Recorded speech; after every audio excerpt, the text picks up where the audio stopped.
Hello, everyone. Oh, no wonder I forgot.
Hello, everyone. Good to see you. Just trying to fall into my space. My groove wasn't on yet.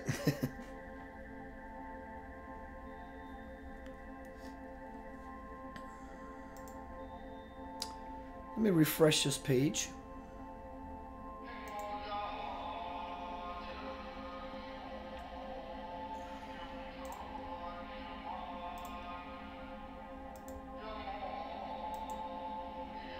Hello, Dana. Hello, Sue.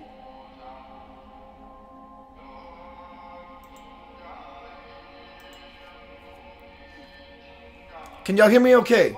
I had to do a couple of things different. Everything sound cool?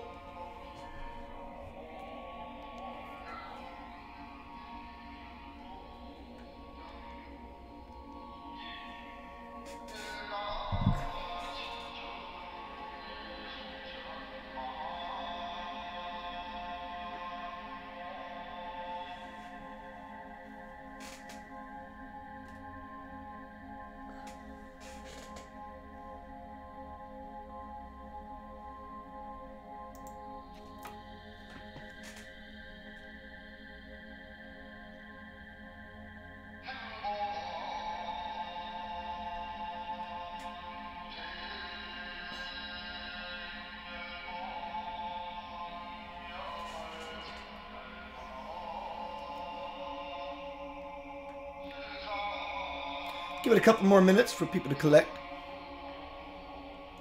Let's see who's here. Dana and Sue. Dorothy? You're so funny, Dorothy. You're sweet, but you're funny.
Hello, everyone. I'm going to get started. Thank y'all for being here as always.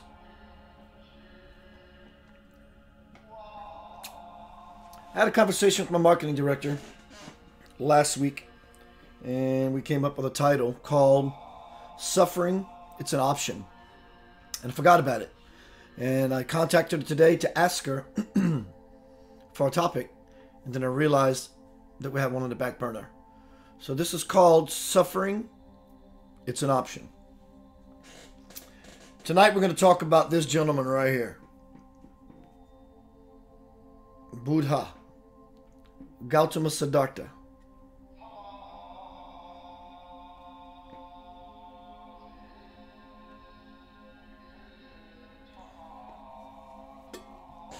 So yes, tonight we're going to talk about the Buddha. Tell you a little bit about the Buddha's teaching.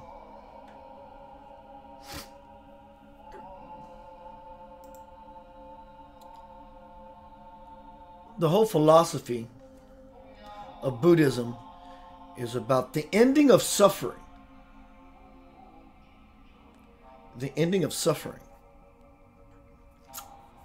Hello, Donnie. Before we get started, remember, as always, I might start sharing these from my other Keith Anthony Blanchard page. I'm just all confused. I got pages everywhere, and that's my dilemma, so I'm going to work something out. Also, what I want to share right off the bat is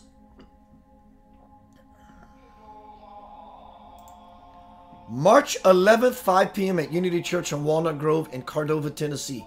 Though it says Memphis, it's outlying on Memphis.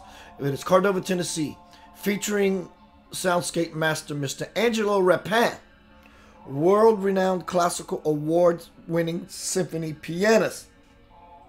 He's going to play under my presentation. It's going to be delicious. And we're going to be talking about Radical Transformation, a book that you helped inspire to write. Hello, Donnie. In fact, if it wasn't for you, this book would not be in the works right now. You being here like you are allowed me the opportunity to go inside and open up and become a channel for. This is only the first volume. I have enough material for other volumes, and that's going to... hopefully it'll take me a couple of months to get this fashioned and edited and formatted and ready to go. But that presentation on March 11th is going to be about radical transformation. Right here, right now. Glimpsing the soul. Glimpsing the soul. The information I'm going to be supplying is going to create empowerment. But also, with simple words, I'm going to open you up. And I'm going to lovingly nudge you in that window. And you may get a glimpse, only that big. But as you're glimpsing, you start breathing consciously. It makes the experience linger. It lasts longer. But even if you only get a small glimpse, you will not be able to deny what happened to you. You will know you have touched your soul. It's a fact. So that's going to be March 11th. So tonight we're going to be talking about Siddhartha, Gautama, Buddha, and his teachings. Gautama was a prince. He lived in a kingdom. He was a prince. They were very rich.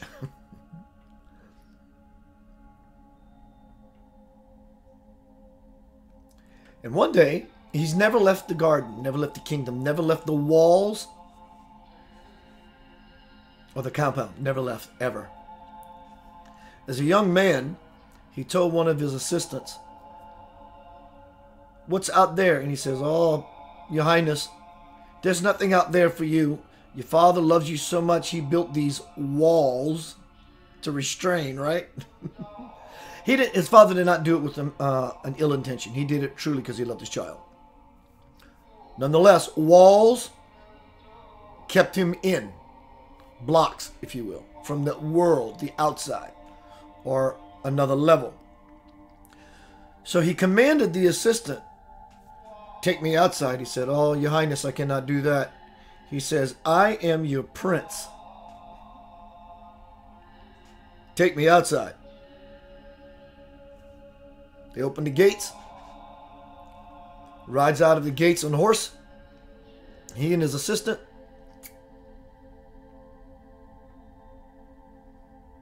Now Buddha, before he wasn't Buddha yet. Same here. This is the magic. Same as Christ. Jesus was Jesus until the baptism, until he became Christ. Jesus became Christ. Gautama becomes the Buddha. Same transition. Two different names. In America, we call it a rabbit. In France, they call it lapin. Still a rabbit. Jesus achieved Christ consciousness, and Buddha achieved Buddhic consciousness. It's just two different words for the same thing. Potato, potato.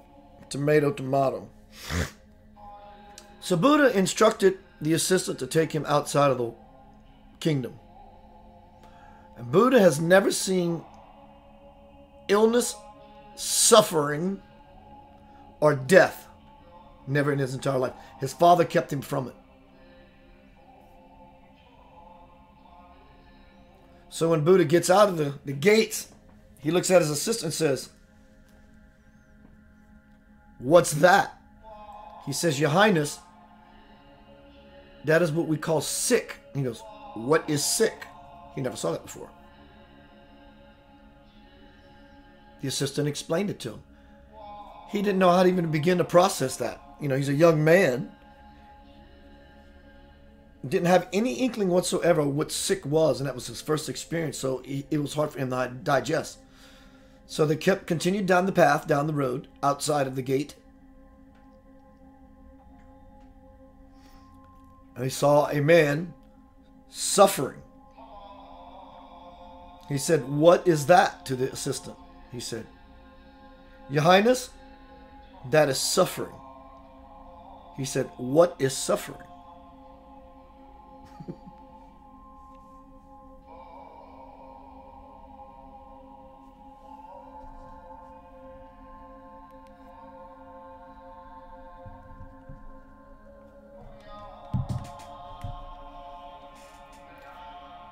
A little further down the pathway. Hello, LaDonna. Hello, Melanie. A little further down the pathway. Sees a man stiff and stark. Dead. He said, "Assistant, what is that?" He said, "Your Highness, that is death." Hello, Allie. He said, "Your Highness, that is death." He said, "What is death?" He says, "Your Highness, when the body draws up and becomes hard like wood, it must be burned." Because he saw the dead body on a funeral pyre. And on the pyre, as the body was being burned, he said, "What is death?" He said, "Well, Your Highness, your master," he said, "when the body draws up and becomes hard like wood, it must be burned like wood." Buddha had just had his first child in a matter of a week. Just got married. He's a prince. I'm not sure, but I think he might have been the only child. He was a prince. Brand new bride, brand new baby. After this experience outside of the gate, he went back into the kingdom, back into his house, or his quarter, whatever you want to call it, quarters, where he, his wife, and the child lived. He kissed both the child and the mother and never came back. He didn't even wake them from their sleep. He never came back. That doesn't sound like a very loving father thing, husband thing to do, right? So we got to be careful about what we think is real, right, or whatever, judgment, perception. Because if he never left, the culture and the beautiful, beautiful religion of Buddhism never would have happened. So after the experience of, for the first time, seeing illness, suffering, and death, Buddha set out into the wilderness to never return. To end suffering.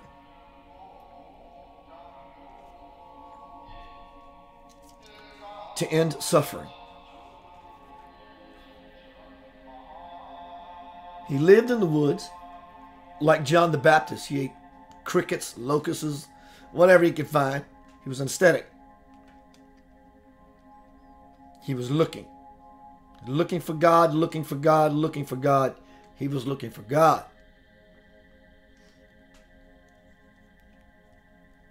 On his pilgrimage and his soul searching, because he's a yogi now. He's seriously, he's an aspirant of God. He's wanting to, he doesn't even know that he's seeking God. That's the whole magic of it. He didn't say like, I'm going to set out to find God. He set out to end suffering. He was only on the mission to end suffering.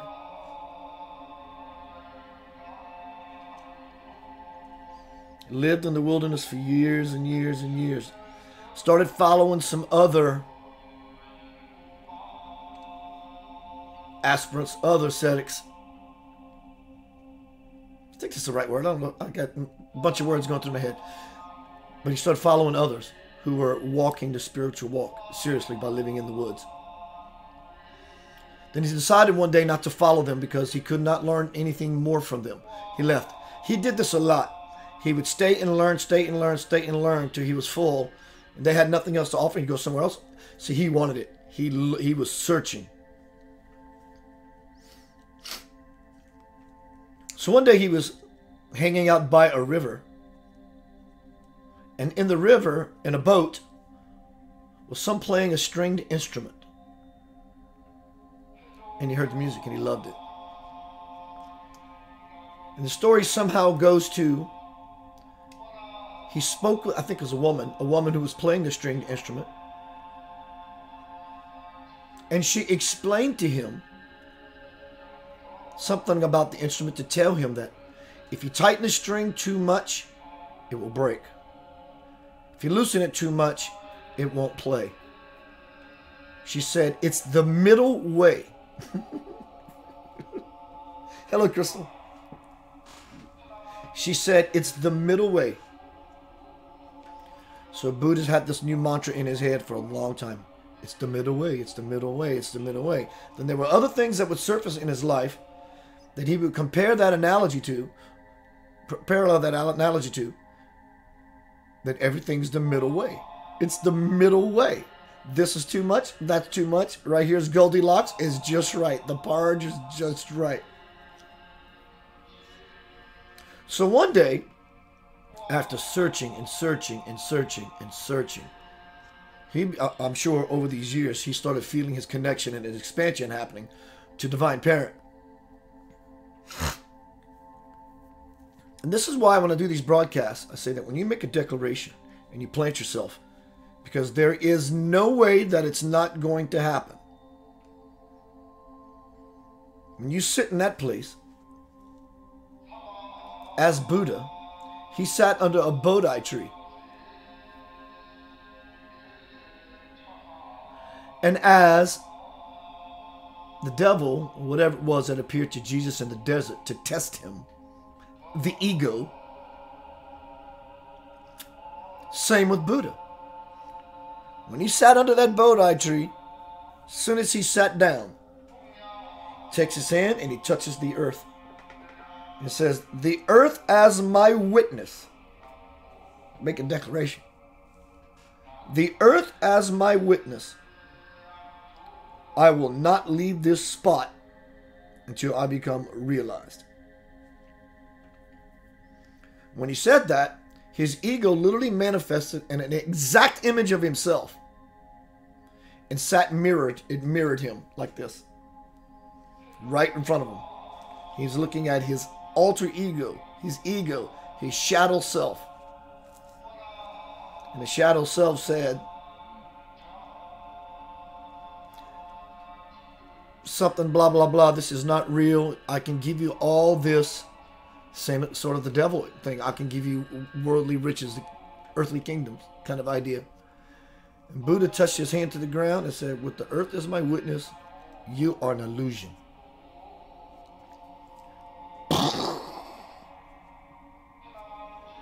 He became enlightened in the moment. The next morning, when he woke up in the morning, he saw the sun rise, and by the beauty of the sun, Father Son, the Son, S-U-N, saw the sun rise. The gate opened up and he became fully illumined. So tonight is about the teachings of Buddha, Gautama, Siddhartha. According to Buddhism, we living beings are trapped in a cycle of existence known as samsara. In samsara, we wander aimlessly and experience unbearable suffering. Day and night, year after year, life after life, because of the tight grip of our grasping at self. In order to heal this disease-like condition, first we have to find its cause, and then we apply the medicine-like path of training to restore our original good health, which is enlightenment.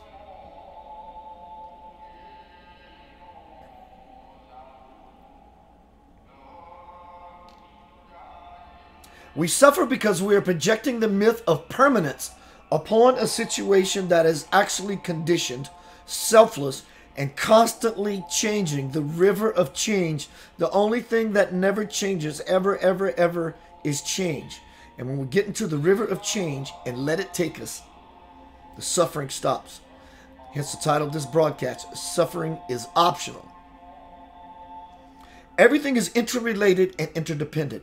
There is nothing substantial and separate that we can lean upon. Samsara, the cycle of suffering, is a direct result of our desire for permanence.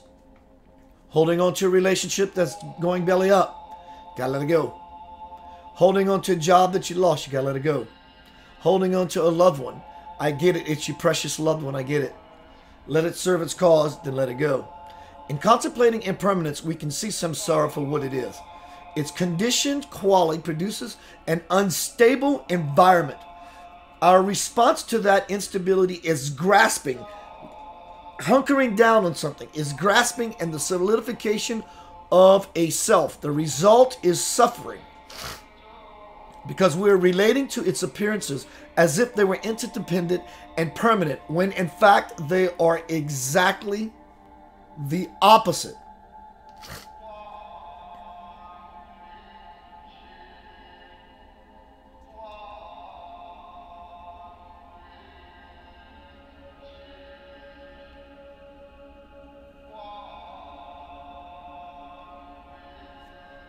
I'm looking for, it's in an article. Welcome everyone. The Buddha identified 3 kinds of suffering: physical and emotional pain. The first kind of dukkha, it's pronounced, is the obvious suffering caused by physical discomfort, from the minor pain of stubbing a toe, hunger, and lack of sleep, to the agony of chronic disease. It is also the emotional suffering that arises when you become frustrated that things don't go your way, or upset about life's injustices, or worried about money or meeting others' expectations. Dear Lord, that is huge. That is a lot of humanity's quandary right there. It is the emotional suffering that arises when you become frustrated that things don't go your way, or upset about life's injustices, or worried about money or meeting others' expectations. I have no doubt that we can all look around and see our brothers and sisters wrestling with this energy. The second kind is the suffering caused by the fact that life is constantly changing. Doesn't it often seem as though the moment you have found happiness in life, it disappears almost at once? In truth, no moment is reliable, because the next moment is always coming along fast on its heels. It's like the constant bombardment of change undermining every state of happiness. The mind, the monkey mind, the mind never finds a place to sit back and enjoy life without fear. Furthermore, every day, even during the pleasant moments, do you not experience an underlying unease about the future? That is a very, very powerful, honest question. Everybody's happy, right? We're doing something and we're cool. Think about how every day that you just content, you got your groove on, everything's good. Now let me ask you this question. Furthermore, every day, even during the pleasant moments, do you not experience an underlying unease about the future? It's an undercurrent that lives pretty much in everyone. In my broadcast live in the past, you heard me talk about there's a script running in the background. We don't know it's running, but it doesn't nullify the fact or take away the truth. That doesn't need anyone's permission to exist. It's running in the background like a groove in a record that's got a scratch. This worry and anxiety is a manifestation of the third type of suffering the Buddha identified, life's inherent unsatisfactory due to its intrinsic instability. Impermanence is not the cause of suffering. We may discover, as the Buddha tells us, that the lack of substantiality or permanence in all that surrounds us gives rise to unhappiness and pain. This does not mean, however, that the experience of impermanence or non-substantiality is itself suffering or the direct cause of suffering. We misconstrue the Buddha's message if we think it is the fact that all things are impermanent or non-substantial or without a solid self that generates suffering. These basic facts are not the truth of the origin of suffering. Dukkha is produced not by things themselves, but by their insubstantial nature. Rather, our mind has been conditioned by ignorance into thinking that eternal happiness can be obtained only through things that are ephemeral and transient.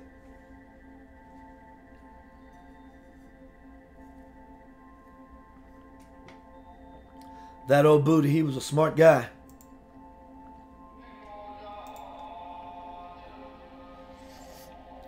Ali says, daily I struggle with that.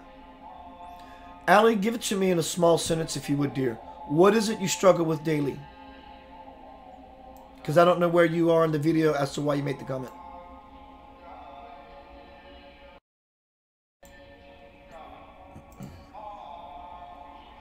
Donnie, love it. Every day is enlightening.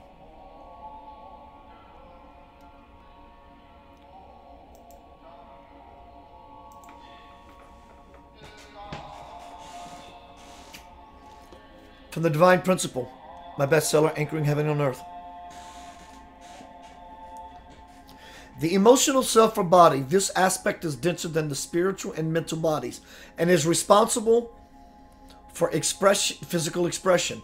It influences all the actions and reactions triggered by your pleasure, pain, memories. Its enormous power brings what you are choosing into the certainty of being.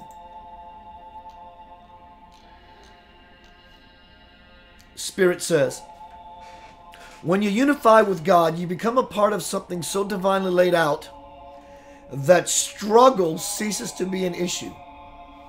You have only to think something and bang, it happens. This should give you some idea of the inexhaustible love I have for you. Many people remain unaware of how to create deliberately. But now that you're learning how, you can choose to not react to circumstance. That's exactly what it just said in Buddhist teaching. Reacting to the circumstance. Not getting our way.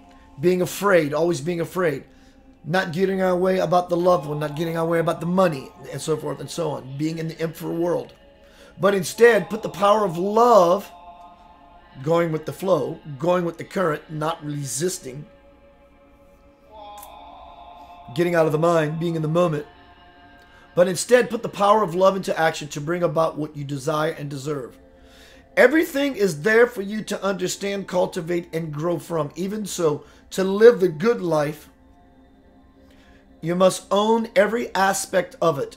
Only then can you begin to mend your personality that is split between pleasure and pain, good and bad, love and fear. When you find your balance within the divine dichotomy, your life will become one of infinite potential.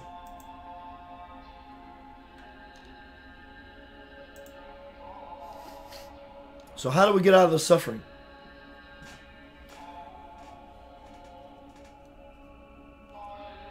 from the divine principle. Spirit continues. I basically asked, how do we get out of it? What do we do? Again, call a meeting with these two aspects of yourself and have a healing session. Go inside and embrace your pain and suffering. Invite it. Feel it. Then change what it means to you by recognizing from your heart's perspective the beauty of your predicament. I'm going, what is this? What do you mean by the beauty of my predicament? That I am with you every moment, just waiting to give you the gift of your true self. Dear one, you must do as you have done before and ask, God, where are you, like Buddha, in this illusion that has me overwhelmed? Then step out of it and watch me go to work on your situation. But stay aware of my every move so you will know when it's time for you to step back in.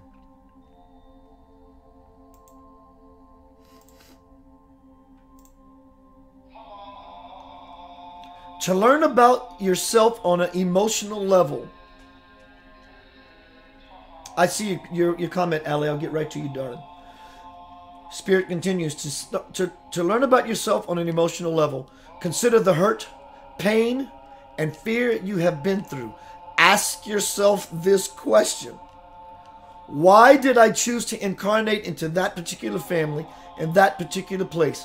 What lesson did I come here to complete? Acknowledge how the tough love your parents meted out was not intended to abuse you, nor was it meant to leave you holding any emotional baggage. Instead, take into account of how their discipline has been instrumental to your development. Take stock of what you're holding on to and rejoice in what you have released.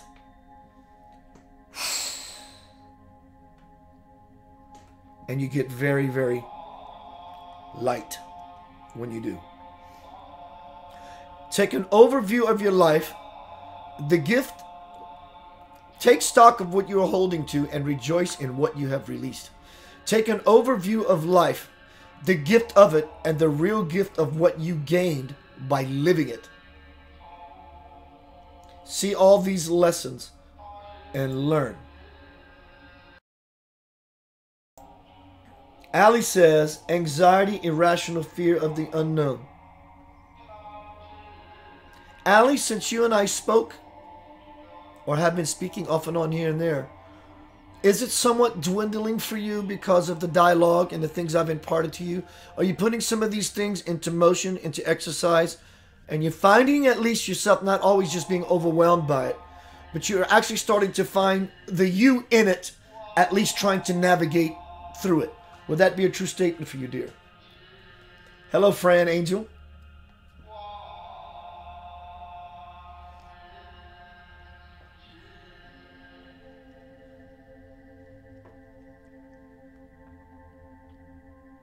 I'm going to read a little more.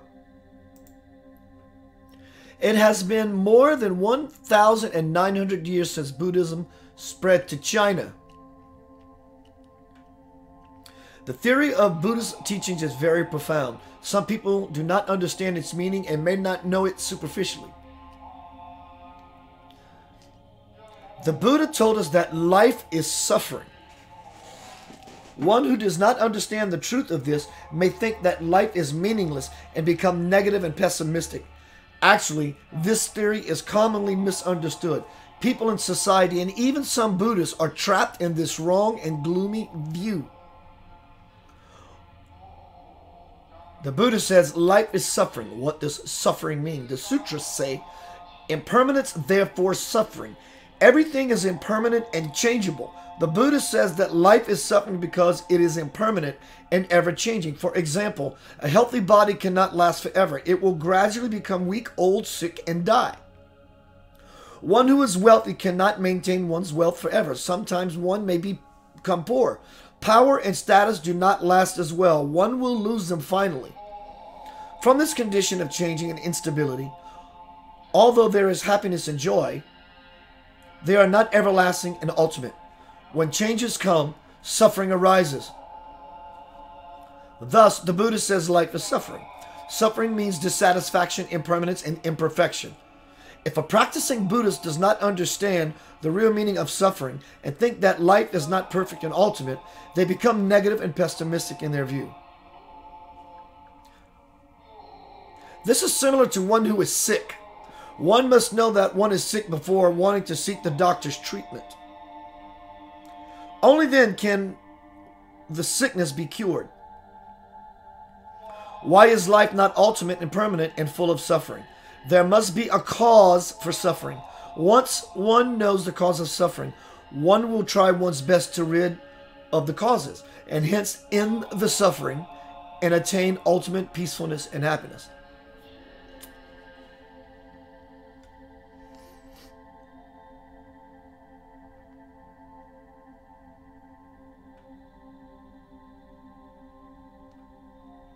So I think we're starting to understand more of the teaching of Siddhartha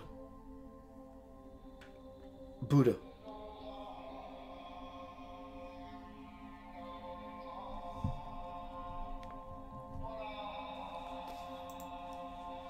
Ali says, I feel like I am awakening.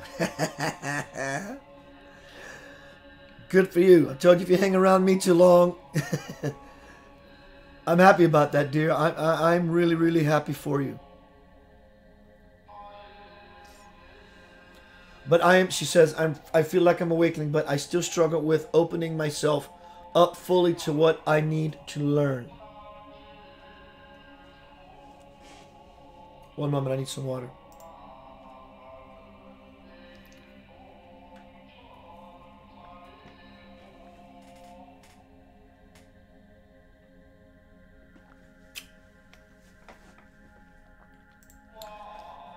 Allie, it'll come, dear.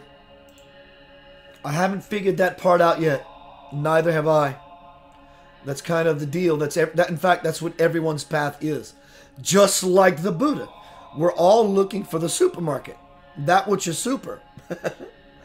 We're looking for spiritual sustenance. We are on the path. You are on your path. And there is no perfect path. They're all perfect, in fact. It doesn't have to happen now. Whatever the it is, it's not about that happening now. The it is truly just being in the moment. That's the path. That's the perfect path. It's not a destination. It's just being right here, right now. Every day, all the time, as much as you can. And by doing that over a course of time, when we live in the moment, no time, over a course of time, we become expanded. We begin to feel our spiritual muscles. We connect. We are going to connect. And here's the trick.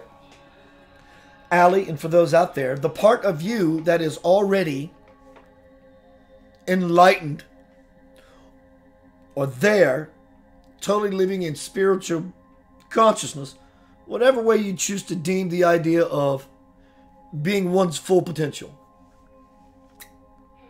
The more we stay in the present moment, the more that part of ourself that is already there begins to ooze its way to our experience. So we can either do it through many lifetimes and get to the place where we are that, or we can do it in a lifetime to where we open ourselves up to that and they begin to crossfade and you become your own future self. How awesome is that?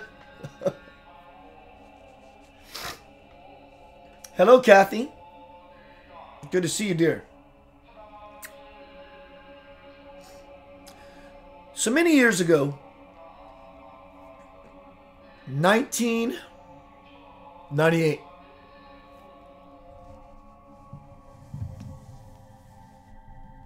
I'm lying in bed, 8 in the morning, sleeping, only to feel this uncomfortable feeling in my right kidney. Excuse me, my left kidney. Thinking that, if I roll over, whatever it is, it's just going to go away. Boy, was I wrong. I immediately was thrown into a kidney stone attack. Let me find that in the Divine Principle. it explains the spiritual dynamic that happened when I got that kidney stone.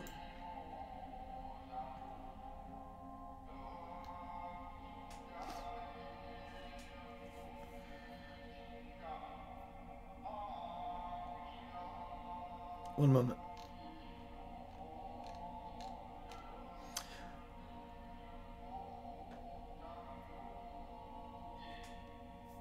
So that morning, when that kidney stone engaged, I ran to the bathroom vomiting. I had it for 2 weeks. Dear Lord, if you ever had it, or if you had a child, then you know. And one day after 2 weeks, this is when I was beginning my conscious, deliberate conscious path.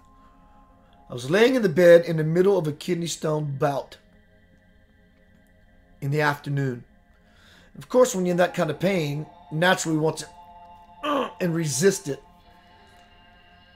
And I realized what you resist will persist. So I laid in the bed in the most excruciating, oh dear Lord. And I let it be. I let it be there.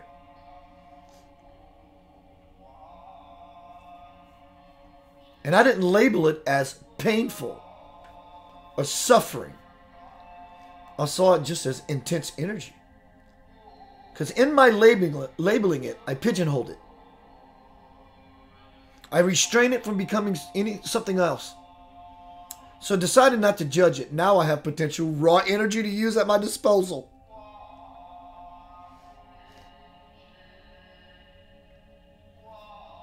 And I realized I was just experiencing very intense energy.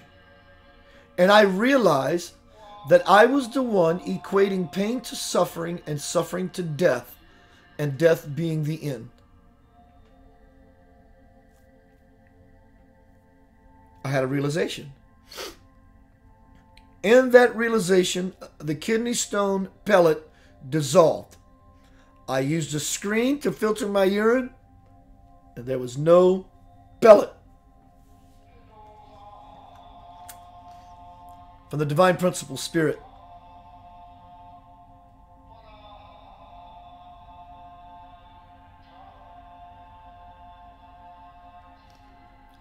Keith, you can tell me how many times you have shut your emotion. Keith, can you tell me how many times you have shut your emotions down for whatever reason, only to have your entire system go into clamp down mode 2? I say, I got a pretty good idea, but I'm sure you can enlighten me some more. Spirit says, I certainly can. Did you know that you got that kidney stone because you kept your emotions so locked up? Shall we talk about that for a bit? And I said, this won't hurt, will it? And Spirit says, not as much as the kidney stone. And I said, that's a relief. Spirit continues, what happened was that your emotional energy became hard as stone because your system was so heavily blocked. That is why when you woke up one morning to find yourself stuck with and by that excruciating pellet, your stubbornness manifested in a most profound and undeniable way, did it not? And I say, it hurts just to talk about it. But we must. Your kidney stone crisis can be likened to what happens when water, urine, tries to course its way through a dirt-clogged, stone-clogged pipe urinary tract. Eventually, fresh water flows, but not until the pipes have gone through a thorough cleaning. Now that you have realized that you are the pipe, you know you must continue to use the grounding meditation so that the perpetual current of the divine spigot can move emotional energy through you without inhibition. I pray I've completely learned that lesson. I know you have been through hurtful times, beloved, and sworn on your soul that you would never again become so vulnerable. Must I remind you that it is the very resistance that has stopped trust and love from becoming anchored within you. You must pay closer attention every time your body sends you a signal, and take action every time you suspect a potential blockage.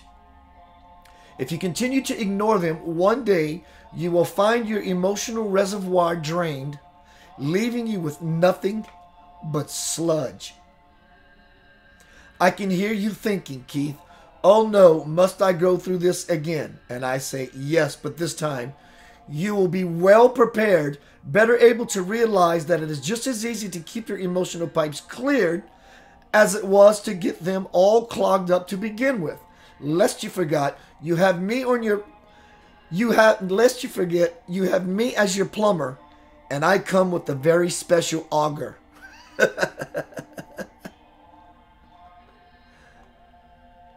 Dig it. That's how that kidney stone manifested in my life. Through emotional pain. Solidifying. Being hard. Emotionally. Not being able to release things from my body, because that's what we do when you use the bathroom. We release. Holding on to things. They crystallize. Become solid.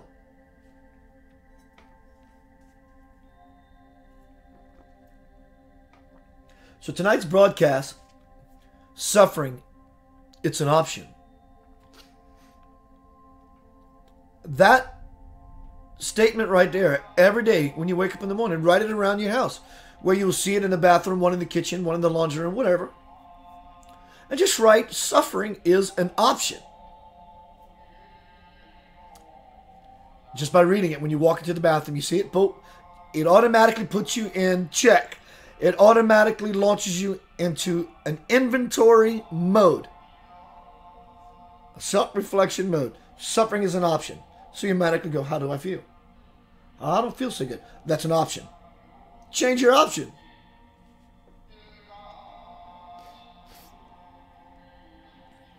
Chad says, excuse me, not Chad. Gosh, whew, Keith, where are you today?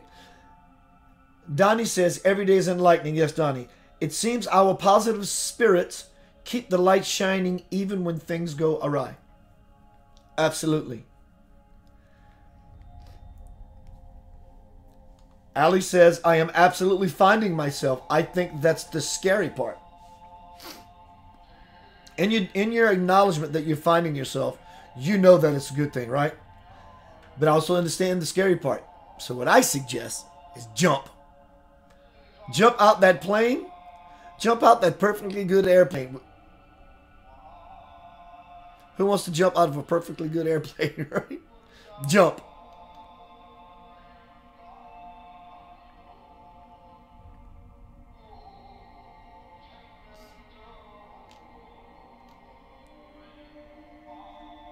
Yeah, I'm glad it's a good thing, dear. So if anyone has any questions, anything you want to bring forth, please feel free to do that. While I'm going to read this final piece from the Divine Principle. Tonight's broadcast was about suffering. It's an option. This is one of the last chapters from the Divine Principle. Spirit says, all who seek divinity must live a life free from wanting, for that is the source and cause of spiritual bondage and suffering. As long as one is constantly wanting things from the infratemporal world, one will only fall farther away from the selflessness of grace and into the selfishness of ego. The ego mind is the cloth that veils consciousness. Your wants are its threads, but when you give up your constant wanting, the ego threads will fall away and the cloth will disappear, just like the Buddha, just like Christ, revealing your true nature, the pure, genuine self. That is the soul.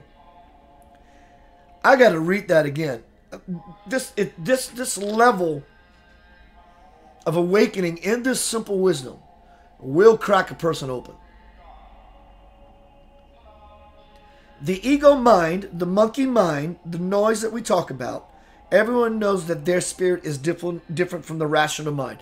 Everyone knows that no matter what path they walk. The ego mind is the cloth that veils consciousness. You want constant wanting or its threads. But when you give up that constant wanting, your ego threads will fall away and the cloth will disappear, revealing your true nature, the pure, genuine self that is the soul. God realization will happen when you finally free yourself from the brain, the senses, the mind, the wanter. Once you break out of your finite little prison of individuality, you will become conscious, enlightened, one with the cosmic power. Thus will you reach God. That's the ticket. We're all attached. Are we wanting stuff from the outside world? I love the outside world. It's fun. Yes, LaDonna, I will have a bunch of books on March 11th. Thank you for asking, dear. I sure will. I will have all of my books and my Lavender Soul music as well. Kathy says, but Keith, we're all human on different levels. And that's the beauty and diversity of humanity. Absolutely. We're all human on different levels. There is nothing wrong in anyone's life. Everyone's path is perfect. We may deem one person to be higher spiritually in nature than the other, but that is absolutely not the truth of it at all. That is erroneous thinking on anyone's part. The truth of it is, everyone's path is perfect. So there is no higher or lower. You might can see it as someone might have a little more experience in a certain field, see it from that perspective instead of higher or lower. And we as aspirants want to learn, so we listen to what people say. So we can use that like the Buddha, when he learned from the ascetics in the woods, he took in the information that they had to offer. And he took it in and he ran with it and used that for his spiritual development. You see, because there is no race. It's not about who's going to get there first. Because, in fact, what we might deem someone as more spiritually endowed than I am, you might actually get there, if there is a there to get to, before them. It all depends on you, on the person. Sincerity can crack open the spiritual door, the golden door. It will crack open the stargate. It will crack open the golden door into the kingdom. Buddha did it. He sat under a Bodhi tree and said, I will not leave this spot. Meaning if he had to die of hunger, I will not leave this spot until I become enlightened. He's been in the wilderness for years, intentfully searching, working his ass off to do it. Had no luck. Sat under a tree and said, I am not moving. The next morning he woke up, bang! He exploded in a conflagration of God fire.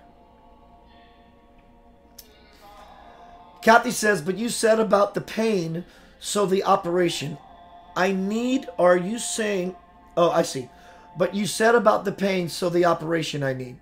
Are you saying I should just put it on in the hand of God unless I understand you wrong? No, I will never imply that. And if anyone ever implies that, I'd say don't ever follow them again. Not that you're following me, but don't ever listen to any advice from them ever again. What can be a fatal mistake for anyone is to have such a strong, blind faith in God if they truly don't know themselves as God being connected to them. And God's the invisible person, but I have my faith in God. That's blind faith. And people who have blind faith, who decide because a certain sect or code of the spirituality or religion they practice and says, my religion does not allow doctors. That could be a fatal mistake. God's grace does flow through Western medicine. No one can ever tell you, Kathy, your perfect path. People can offer ideas to you, like I am offering now. And you use those tools along with what you have learned and gained in your life yourself.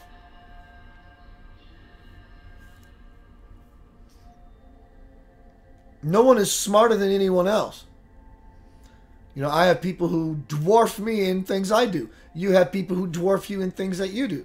We all have people who are more endowed than we are. That's a great thing because we want to be like them. They inspire us. You know, I want to be a musician as a kid, and I saw people play. I was like, I want to do that. They inspired me. I didn't say, well, my guitar playing or my whatever is not as good as yours, so I'm just going to... No, it gave me fire. I saw Linda in here a moment ago. Hello, Linda.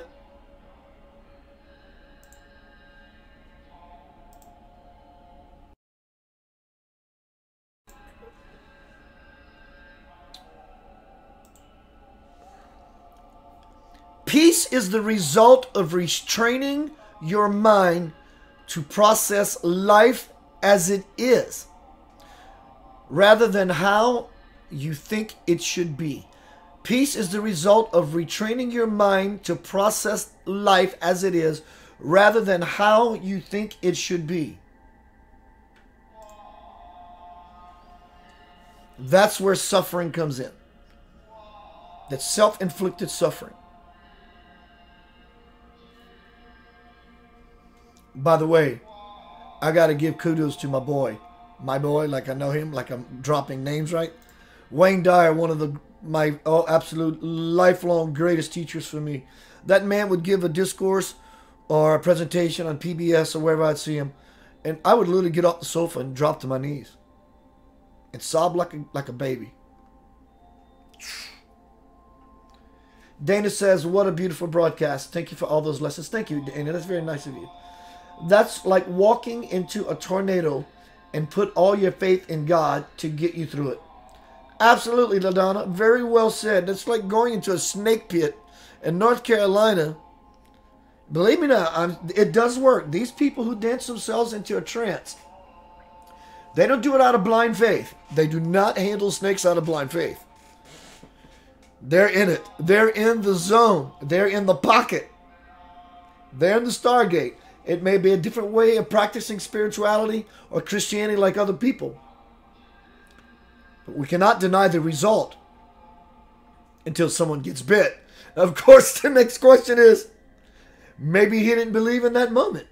Maybe he had so much belief that the snake biting them and taking their life was God's way of saying, I've heard your intention. Come back home. I have no idea. But yeah, it's foolish to jump out of an airplane when you're absolutely not a master and you know, without a doubt, in fact, it's not a knowing without a doubt, that you are an illumined master. You don't jump off of a cliff and expect yourself to land safely because you believe in God. Laws cannot be broken. God is law. Gravity is law. And until you are a master, you try to defy the law of gravity, you'll become the coyote, Wile E. Coyote. Yeah, faith can be a very, very gray area. So I don't use faith for me as far as I'm not knowing of something and I'm just going to believe in it strong. Well, actually I do. But I do use that as a catalyst or the transport to take me even further into a state of knowing. I use it. I don't let it use me blindly.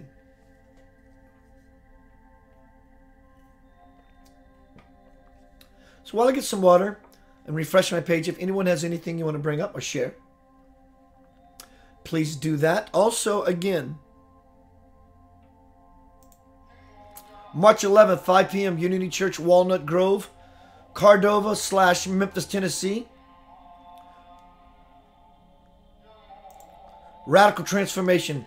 My first presentation publicly in a very long time. I'm very confident in what I'm going to be bringing forth. And it's going to be just like the cover you're looking at. It's going to be on fire. Angelo Rapin. Classical pianist. Award-winning classical concert pianist is going to be playing underneath my presentation. He's going to create a soundscape.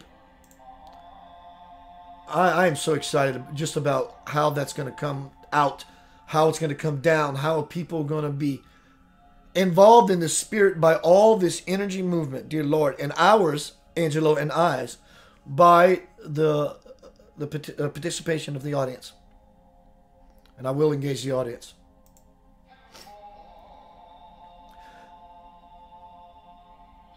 LaDonna says it comes from within. Yes, absolutely. Sue says, I take bits of religion that suit my needs and leave the rest. What we don't know about, we don't know about. My soul is too precious to gamble with, to be led astray. For example, I follow Jesus' teachings. What is the point of following anything else? Everything else in the Bible is probably irrelevant. I just follow what the Master said. The Master never talked about killing. The Master never talked about God's revenge, Sodom and Gomorrah. Jesus never said any of that. Jesus talked about love and selflessness and humility and healing and forgiveness and non-judgment.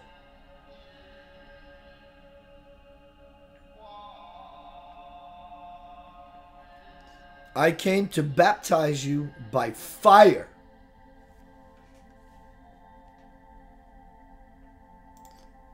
I came to baptize you by fire.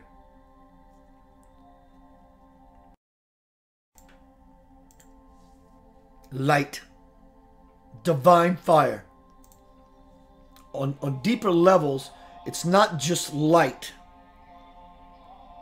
It is all light, but it no longer looks, so to speak, like just light emanating. It becomes a divine fire. Saint Germain, the divine, the violet flame. The violet flame, Saint Germain.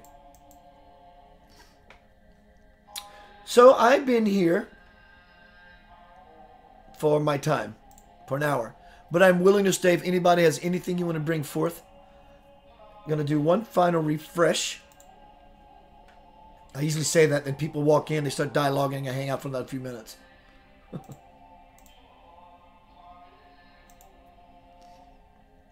Kathy says, I feel the Bible was man-made, not by God. There's a lot of man-made stuff in it, absolutely. Look, anyone out there, look up the Council of Nicaea on Google. It's an event that took place in the late 300s. Read about it. You will realize that this was fashioned by priests and bishops to give people their religion. Christianity did exist after the birth of Christ, but the Council of Nicaea kind of made it official. And if your book did not arrive by a certain date, you are not allowed in. And a lot of things were left out, and a lot of things were added. This might upset people. I'm not here to upset you. You know I love you. Stop it. Do the research.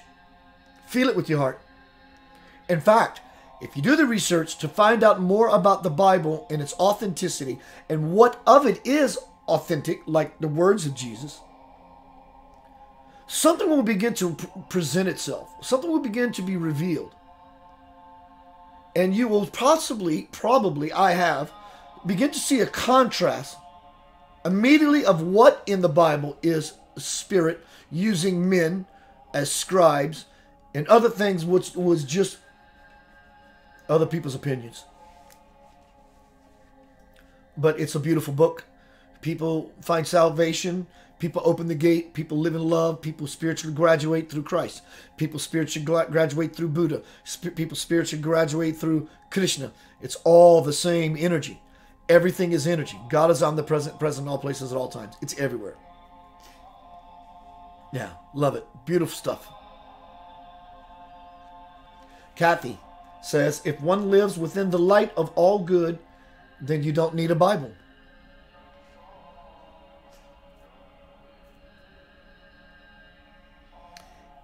I'm of the same idea, Kathy, for sure.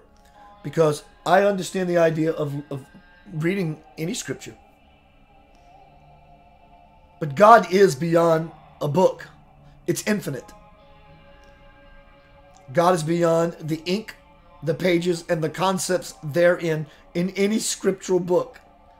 Putting God in a book of 1,200 pages is confining the infinite to a space of finite. That space is where the gate opens up. the Bible and any other scripture book is here as support for us to turn inward and implement and expand. That's what these spiritual books are for. It's not the all. It's not the tell all.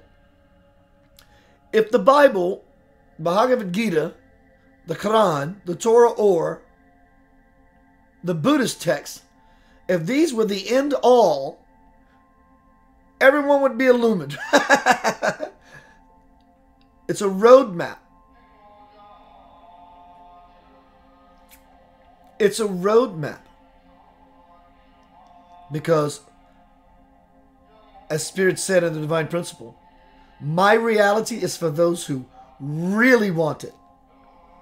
You can't just throw Spirit and the precious and the sacredness of Spirit out there like a newspaper on the sidewalk for anyone to pick up and go, you know, hear ye, whatever.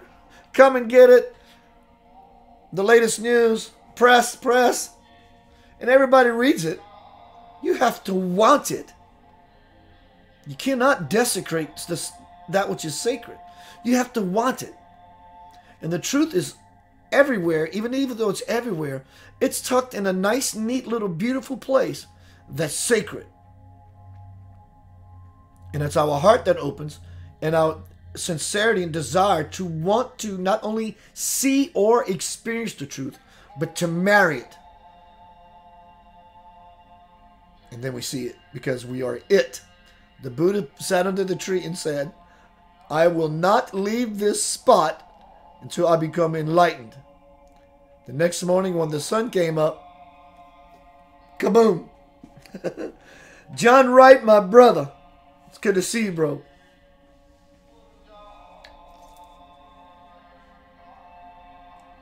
The reason in meditation, a lot of teachers, even the Hindus, even the Buddhists, will give you a fixed point to focus on in meditation. A picture in the room, an object in your mind, an idea in your mind, an image in your mind. It's because when you stay steadfast on the image, you give the monkey a banana. You give the monkey something to do so he doesn't yak at you and distract you. Because the only way the human mind can contemplate infinity is by the contrast of a fixed point. Try it right now. If you would, listening audience, just simply close your eye. My cyclop, your eyes. Just simply close your eyes. Take a breath. Try this. And one more breath. Now just go ahead, freely try to think of infinity. Just try to think of it. Contemplate or meditate upon infinity. Do that for 30 seconds.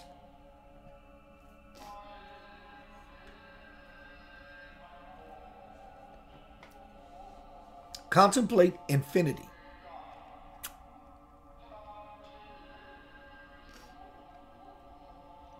Now try this. Close your eyes again if you opened them. Take another breath. Anything of your choice. Anything of your choice. Hold an image in your mind and stay steadfast on it. And while you're steadfast focus on that image, allow yourself to contemplate infinity.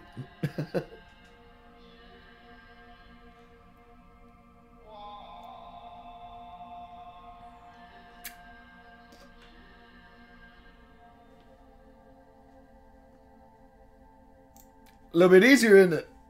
It's because we give the noise, the monkey, something to do. And it's via the contrast that the option becomes visible. The infinity option becomes visible because we have contrast. That's because we live in this world of duality. So as you focus on that fixed image in your mind, the existence of that finite image in your mind, then the infinite is all around you and you're submersed in it. John, peace, love, and light to you, bro. I miss you, sir.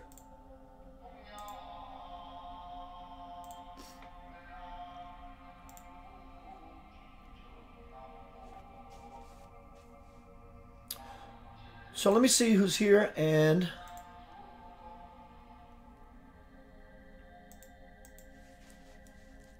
Allie, Kathy, Dorothy, Sue, and John. Y'all, thank you very much. I appreciate you once again.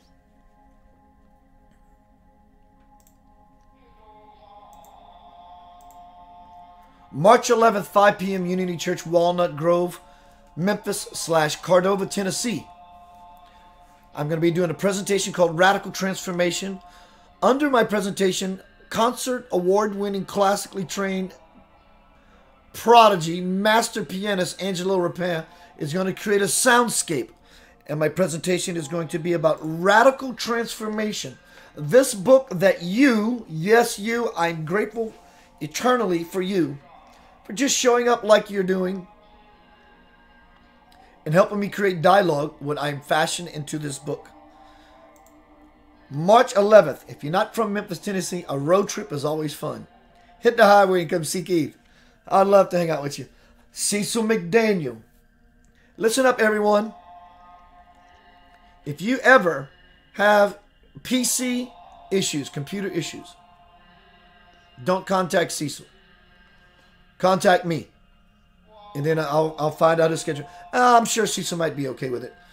If you have PC issues, Cecil McDaniel is in this thread.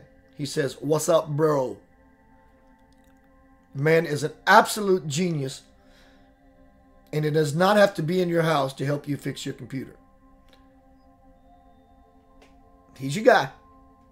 You don't have to go to Geek Squad and Best Buy. He's your guy.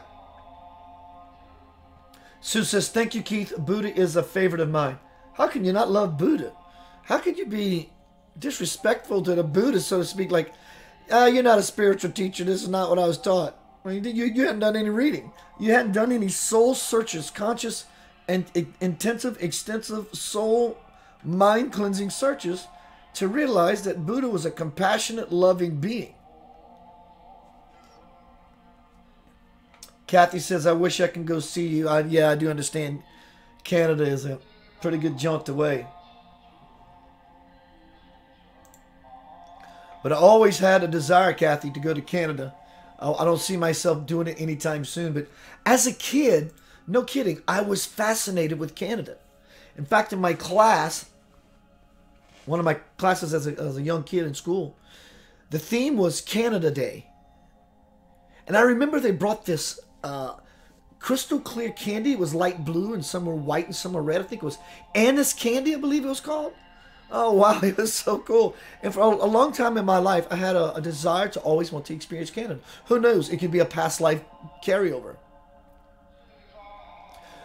Dorothy says, "Does that include laptops?" Cecil, I hope you didn't see me offering your services up as in, "Keith, why did you do that?" versus, "Hey, Keith, thanks for the heads up. I appreciate the support." Cecil, maybe he can answer that for you, Dorothy. Does Cecil work on laptops?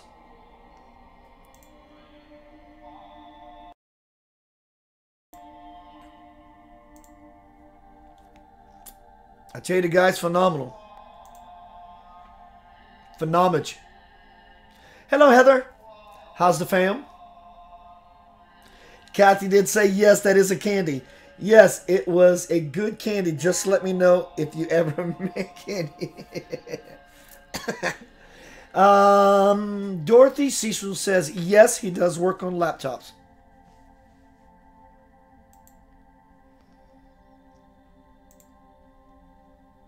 All right, y'all, I'm going to hang out for a few more minutes. I'm going to go 10 more minutes. I'm going to give it an hour and a half. But I'm going to go to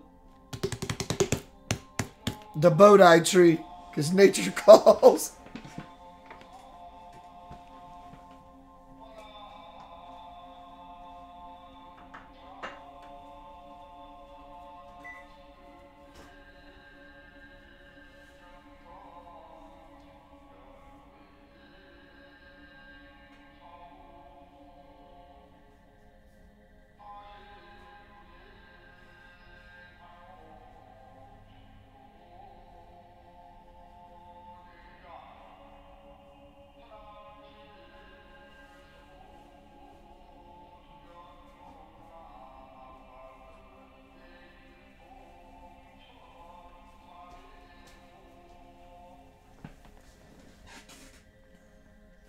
Heather says, the family is hanging in there. The baby is just getting over a tummy bug. Boy, that's fun, isn't it? Bless that baby, dear Lord. Send a loving light to you and the family, dear. All right, y'all. I'm going to say thank you very much.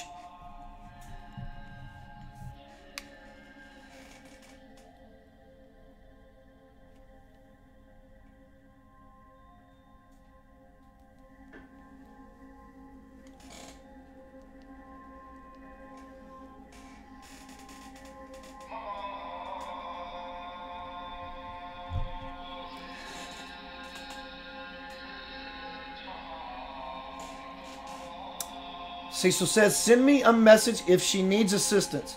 Oh, you can bet, my bro. Or Dorothy, contact Cecil. Anyone out there in this forum right now or in the future. The guy's phenomenal, and he does it for a price. That for him did this kind of work, he will solve your problem. His prices are phenomenal. So much so, it would be an error to go somewhere else when I'm laying my reputation on the line of this man's computer technical ability. C-Dog, I love you, man. My C-Mac. So again, y'all, I want to say thank you very much. And once again, please come see me. I'd love to hang out with you in your proximity. March 11th, 5 p.m., Unity Church, Walnut Grove, Memphis/Cordova, Tennessee. Concertmaster Angelo Rapin is going to be with me, making a soundscape underneath. It's going to be phenomenal. We're going to be talking about radical transformation. I hope you have a blissful evening. Remember, when you lay down at night and you have nothing to do, nothing. Since you're not doing anything, drop from here to here. Hold the image, a crystal diamond. Use a flawless, beautiful diamond. Place it here with the intent of being crystal clear. But focus on that diamond steadfastly. Hold the image, hold the image, hold the image. And then follow your consciousness here. And then infinity, the gate, the stargate, the kingdom, the cosmic womb, heaven on earth, the golden door begins to open. And there you will rest with your divine parent, your creator, your future.